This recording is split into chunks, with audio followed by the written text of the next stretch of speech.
when it comes to small business, people who are working there in the marketplace. And you know, there are mentors that raise up small business people, and they become small business leaders. They become capable and able to run their small business.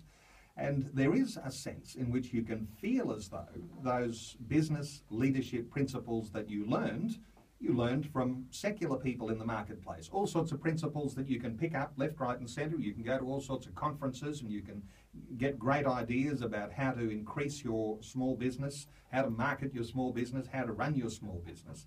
What difference does it make when you introduce God into the thinking of a small business person?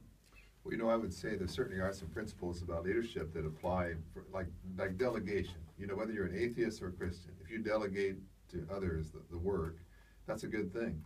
But the problem for a lot of Christian leaders is that we just, without really discerning very much, we just pull all kinds of worldly thinking right into how we do God's work, even if it's trying to raise a godly family. And in Isaiah 55, verses 8 and 9, God said, "Your ways are not my ways. Your thoughts are not my thoughts." And for a lot of Christians, we don't believe that. We think that if it works in business, then it will work in the church, it'll work in our home, it'll work in our marriage. And one of the things that we keep coming back to is to say, now there's lots of great principles there, but you've got to go back to is it in the Bible? Is this God's way? Just because it can grow a secular company does not mean that you just take everything wholesale into how you run a church or how you run your family.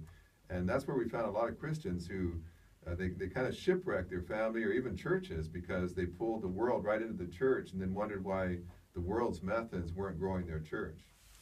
You can